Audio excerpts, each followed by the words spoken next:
nongeye kuguha ikaze kuri Rugimbana Talk Sport. Amakuru y'imikino rero kugenda azamukayo ni menshi cyane. Akaba rero Cavel igomba kwakira u Rwanda. Match yari iteganyijwe ku itariki ya 11, CAF yarayimuye yishyira ku itariki ya 12. Ubu tuvugana rero mu buryo buri official nkuko ubu nabibona ahangaha kuri konti ya Twitter Federation y'umupira w'amaguru mu gihugu cya Cavel. Akaba match y'u Rwanda na Cape Verde ishyizwe ku itariki ya 13 z'uku kwezi ku isaha ya saa 10 zo muri Cape Verde kuri stade ya National ya hariya Iplaya. Hanyuma akazaba ari ku isaha ya saa moya zuzuye z'i Kigali. No kuvuga ngo ubu turimo difference y'amasaha 3 ni Playa. Akazaba rero ari ku isaha ya saa moya z'i Kigali ku 13 z'uku kwezi. Ikindi kuri uyu wa gatatu ku isaha ya saa 8 z'i Kigali azaba ari saa 5 z'i Playa. Akaba rero kuri hoteli de la Capitale niho bari buze gushyira hanze abakinyi bazahura n'u Rwanda, baza mu Rwanda ndetse banakira ekipe y'u Rwanda bien sûr, kuko nizo double confrontation rezi ikipe yabo.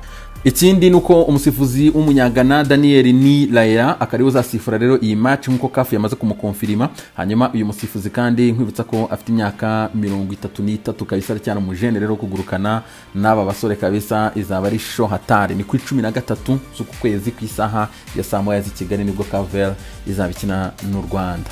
Amakipe yandi turi mu itsinda rimwe rero Mozambique, umutoza wabo Luis Goncalves yamaze guhamagara rero abakinnyi bagomba kurana n'ikipe ya Cameroon. Urabareba hangaha bose.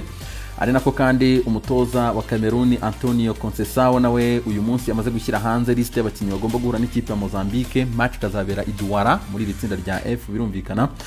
Turebye muri aka karere rero ku makipe duturanye mu by'ukuri ayihuse yafite naboneye amakuru mu buryo bwihuse. Akaba rero ikipe ya Kenya kabisa Harambee Stars, akaba rero umutoza wa Francis Kimanzi akamaze gushyira hanze rero liste y'abakinnyi bagomba guhura n'ikipe ya Comore kabisa. Match ya mbere Kasarani, match retour muri Comore rero ni show hatari. Hanyuma Johnny McKinstry umutoza w'ikipe y'igihugu ya Uganda nawe amaze gushyira hanze liste y'abakinnyi bageze kuri 20 baturuka hanze. Hanyuma azafata baroko 5 gusa bonyine. Akaba rero bagomba guhura n'ikipe ya Sudani y'Amajyepfo, double confrontation birumvikana. Hanyuma ku bijyanye n'ikipe y'igihugu ya Tanzania Taifa Stars ikaba rero igomba guhamagara kuri uyu wa gatatu abakinnyi bagomba gukina double confrontation n'ikipe y'igihugu ya Tunisia. Match ya mbere muri Tunisia, match retour i Dar es Salaam, azaba ari show hatari kabisa. Ari nako ikipe y'igihugu ya Gabon ikaba iyo yaramaze guhamagara tayari kabisa. Match bagomba gukina ebyiri n'ikipe ya Gambia i Franceville niho bazakinira. Ku bafana b'ikipe ya Black Stars ikipe y'igihugu ya Ghana ikaba yaramaze guhamagara hangaha rero umutoza Charles Akono yamaze gushyira hanze abakinnyi bose bagomba guhura ikipe ya Sudani. Match ebyiri mu itsinda rya C. Match ya mbere ni muri Ghana ahitwa Cape Coast, akariho bazaba bahurira. Ghana niho izakirira Sudan. Ku bafana b'ikipe y'igihugu ya Senegal umutoza Aliou Cissé yamaze gushyira hanze liste rero nawe y'abakinnyi bagomba guhura n'ikipe ya Guinea Bissau. Match ya mbere ETS akariho bagomba gukina Senegal Guinea Bissau. Hanyuma akaba yamaze guhamagara rero abasore batatu nibo batunguranye muri liste ya Senegal: Ariane Mendy w'ikipe ya Servette Genève hara mu gihugu cy'Ubusuwisi, Mostafa Name w'ikipe ya Paris FC ndetse na Franck Kanouté w'ikipe ya Cercle Brugge. Akarebo rero biyongereye muri liste y'ikipe y'igihugu ya Senegal. Nigeria ikaba yaramaze guhamagara rero ndetse yamaze no kugarura Victor Osimhen mu ikipe kabisa. Akaba yongeye kugaruka rero abakinnyi 24 rero umutoza Gennaro Roll akaba yamaze kuhamanuka na ikipe ya Super Eagles. Match ebyiri n'ikipe ya Sierra Leone rero bagomba kuba bamanuka hangaha bashwanyaguzanya. Moses Simon akaba atazakina iyi match ndetse yamaze no gusimburwa muri groupe. Hanyuma reka tuvangaho twizamukira mu ikipe y'igihugu ya Brazil ikaba yarahamagarira abakinnyi bagomba gukina match ya Venezuela ndetse na Uruguay, ariko uyu munsi ikaba yose kongeramo rero Diego Carlos ndetse na Felipe w'ikipe ya Atletico Madrid. Abasore babiri rero wa Sevilla no Atletico Madrid bakaba baje gusimbura Rodrigo Caio ndetse na Del Militao bamaze kwandura COVID-19 rero akari forfait kuri izi match ebyiri Brazil ifitanye n'ikipe ya Venezuela ndetse n'ikipe ya Uruguay. Hanyuma twizamukira ari makuru Ferran Torres, Phil Foden nimwe mu bakinnyi bari mu makinnyi 10 bafite agaciro kari hejuru cyane kabisa bavutse mu mwaka w'ibihumbi 2000 kuzamura. Akaba rero abasore ubona ko ari hatari cyane bayobowe na Alphonso Davies ushatse kumugura kabisa dore agaciro afite ku isoko aka kanya. Yitwa Raheem Sterling na Kevin De Bruyne nkuko bareba kuri iyi foto bombi. Aba basore bombi rero bakaba bari kuganira na Manchester City kuri ko yabongera amasezerano. Hanyuma Man City ikaba igiye kubakubita hafi uburi umwe ibihumbi 400 by'amapaundi ku cyumweru. Yitwa Marcus Rashford w'ikipe ya Manchester United akaba yamaze gutorwa nk'umukinnyi w'ukwezi kwa 10 mu ikipe ya Manchester United birumvikana. ikipe ya Liverpool ikaba yatangiye ibiganiro n'ikipe ya Ajax Amsterdam ku musore witwa Pierre Schurz, akaba ari umusore ngo bifuza kuzana mu kwezi kwa mbere kuza kureba ko yabafasha mu mutima wa defense.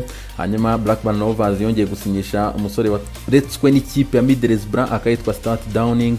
Akaba rero uyu mugabo wakinye amakipe nka za Liverpool, za Aston Villa, Middlesbrough n'izindi nyinshi cyane, rero akaba ubu tuvugana yigiriye mu ikipe ya Blackburn Rovers. Hanyuma AC Milan ikatangiye ibiganiro n'ikipe Barcelona ku musore w'inyuma ku ruhande rw'iburyo witwa Emerson, ariko batije mu ikipe ya Real Betis. AC Milan yashaka ko yamuzana. Piora akomeje kugenda yibakira ikipe yitwa Florent Thauvin, akaba ari hafi kurangizanya n'ikipe Olympique Marseille mu gihugu cy'Ubufaransa, ariko ko yakongera amasezerano. Uyu musore rero araba ari free agent muri sama itaha nibaramuka bamurekuye. Ikipe ya Arsenal bikaba bivuga ko Ozil mu kwezi kwa mbere bari gushaka uburyo bagomba gutandukana nawe, hanyuma agaterura miliyoni 30 z'amayero bakazijyana mu ikipe ya Red Bull Salzburg gushaka umusore Dominique Szoboszlai kureba ko bamuzana. Nyuma ko rero bisaba ko Ozil agomba kuba yavuye muri ikipe mu kwezi kwa mbere, bakaba bamwishyuye utwe twose kuva mu kwa mbere kujya mu kwa gatandatu, kuko uyu mugabo yarabwiye ati nta n'igihe cy'icumi nabasigiramo, bagomba kubanza kumwishyura utwe twose hanyuma bakabona kwemera icyaha, rero bakazana Dominique Szoboszlai. Neymar akaba ari hafi kongera amasezerano n'ikipe ya Paris Saint-Germain, akaba rero nawe amaze kubona yuko gusinya ikipe ya Barcelona bitashoboka kuko Barcelona nta mafaranga na makeya ifite kuba yamuzana. Neymar rero akaba agiye gusinyira ikipe ya PSG. Nanone Wolves ikaba yamaze kongera amasezerano Pedro Neto y'imyaka 5, akaba rero umusore aracyatera muri wings z'ikipe ya Southampton. Atletico Madrid ikaba yamaze kujoininga Bayern Munich Sevilla, zikaba rero zose ziri gushaka umusore ukinyuma ku ruhande rw'iburyo w'ikipe ya Brighton Hove Albion Tariq Lamptey. DMR kare yashyize hanze inkuru. Hanyuma Leta Zunze za Amerika imaze guhamagara abakinnyi bayo rero bagomba gukina match za gicuti bafite, akaba Leta Zunze za Amerika hamagaye ikipe ifite impuzandengo y'imyaka 21 n'iminsi 30 kabisa, reka mbivuge nk'aya kampani ngo the future is now. Akaba rero ubona ko kabisa aba bagabo barategura igikombe cy'isi cyabo bagomba kwakira 2026 bakaze cyane, abakinnyi bafite imyaka hafi 25-26 ikipe birategurwa neza cyane. Manchester City hakara amakuru meza cyane ari kwizamukamo, rero The Telegraph ikayishyize hanze inkuru yuko Man City igiye kuba isinyisha mu kwezi kwa mbere pre-contract Lionel Messi, bakarero bahanyuma bazamuvinga akaza muri England muri sama itaha kabisa, akaba rero azatsinda Man City saison ya 2021-2022, rero yaba ari show hatari kabisa ku bafana ikipe ya City no buryohe gusa. Joan Laporta akaba ari umwagamo w'abagabo bahaga amahirwe yo kuyobora ikipe ya Barcelona, akaba rero yamaze kwemera yuko azazana abakinnyi benshi cyane mu ikipe ya Barcelona, ariko uwo yamaze kwiyemeza kabisa nk'uko AC1 bitangaza iradiyo hariya mu gihugu cya Espagne ikavuga ko rero yamaze kwemera yuko azazana David Alaba mu ikipe ya FC Barcelona. Hanyuma reka dusoreze kuri Geoff Kondogbia, akaba rero umusore w'ikipe ya Atletico Madrid kuri ngore yamaze kumwerekana yasinye amasezerano y'imyaka 4 kuva mu ikipe ya Valencia kabisa. Les amis, bibe byiza cyane.